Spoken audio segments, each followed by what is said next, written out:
All right, hey guys, Greg here with Harris Establishment. Want to show you a couple things I got going on. Also give you it's about a 200-hour update on the 299. It's got the Dennis Seamoff head on it. A couple things I got going on there.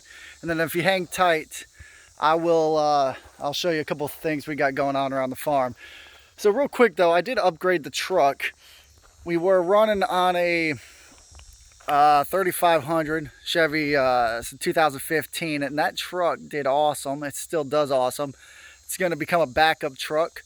We've moved over to this Ram 5500. You just got it set up with compressor, generator, whatnot. This truck really pulls well. It's a 2017 5500. I'm 20,000 pounds behind it on a regular basis. But hands down, that truck, it's a game changer. So hopefully I can start moving a couple pieces around, get a bigger trailer, and pull two pieces to a job site. So here we are. I've got my camera around. Dennis Seamoff head. Let me show you something here. My last job, it's not really a big deal, but it's enough to just kind of tick you off.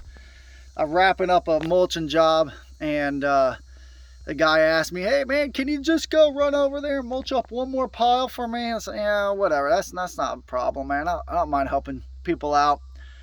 The moment I hit that pile, the chain link fence in there just shut me down.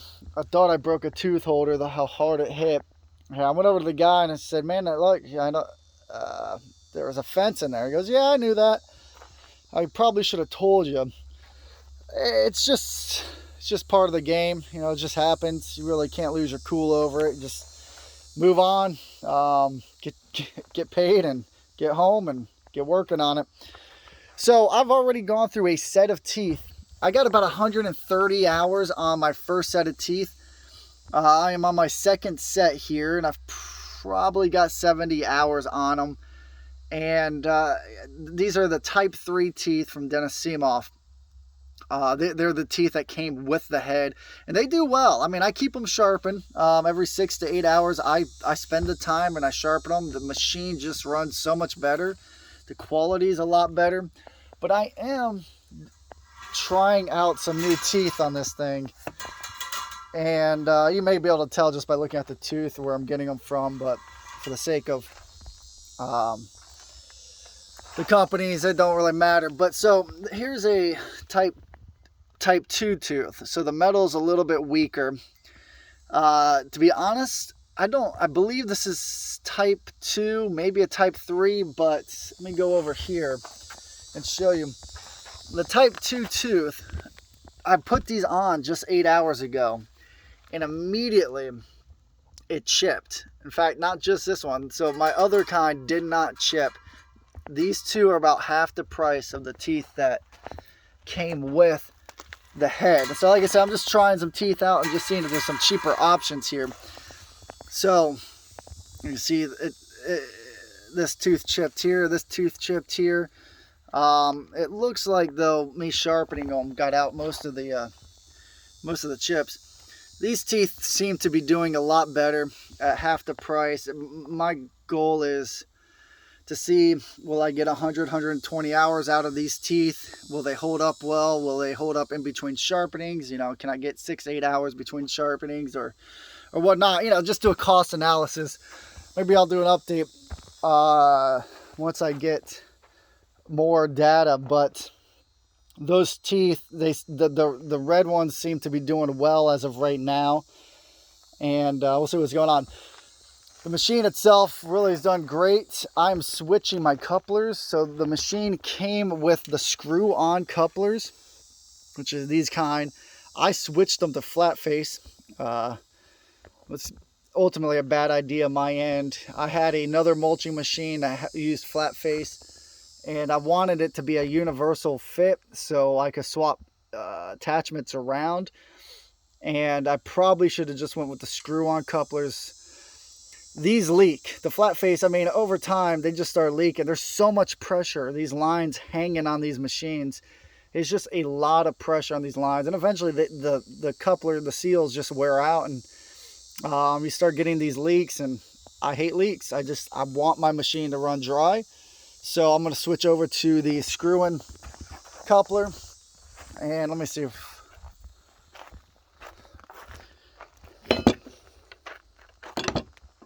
yeah, so these guys here, it's a pain. I'm currently stuck on trying to get this one off. I just went out and got some more tools. It's just a tight fit. So you remove all these couplers up top and you expose this one, and then you just got to get a wrench in there to pull it off.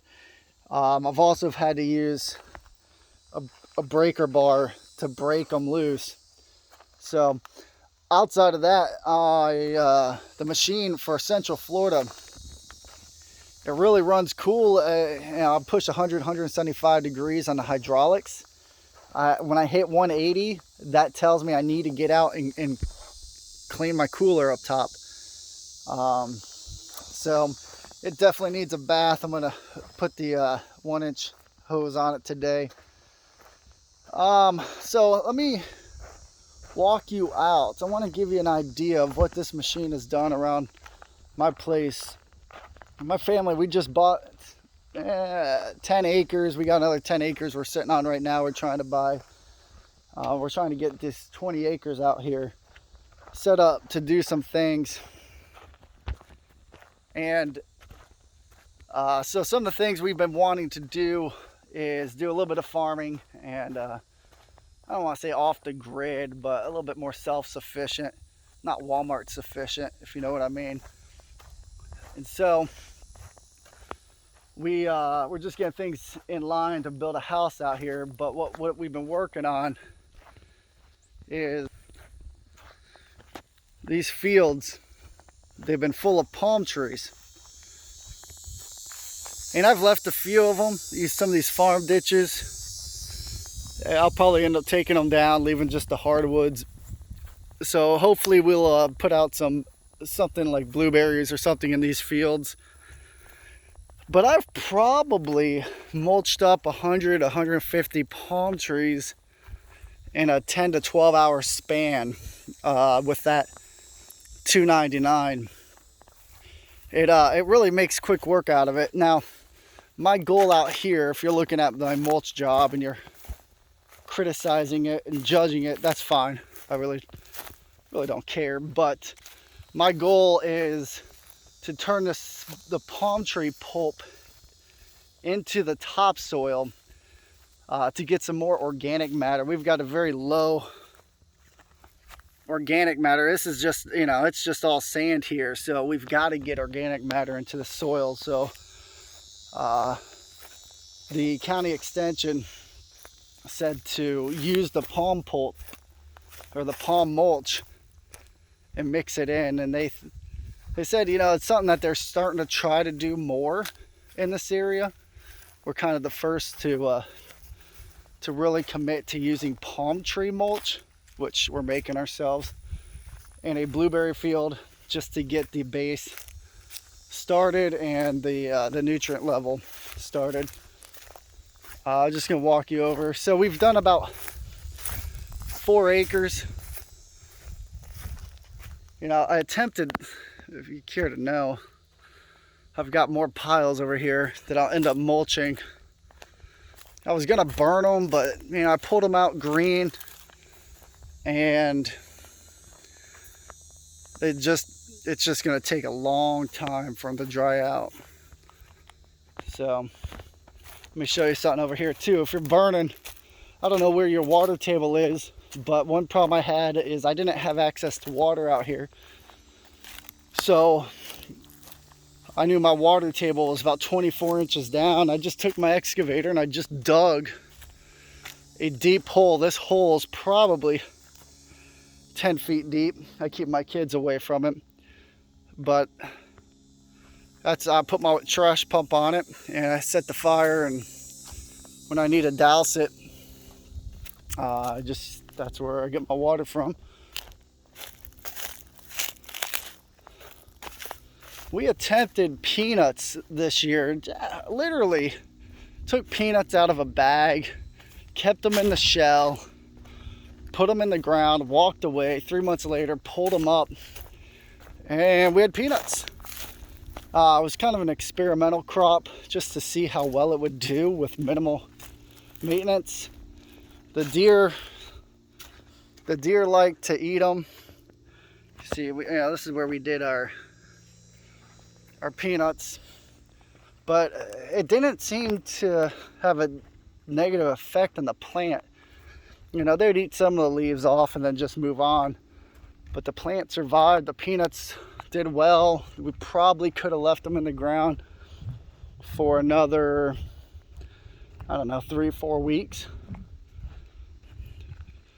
So I had that 306. I don't know if you saw that in the video, the excavator.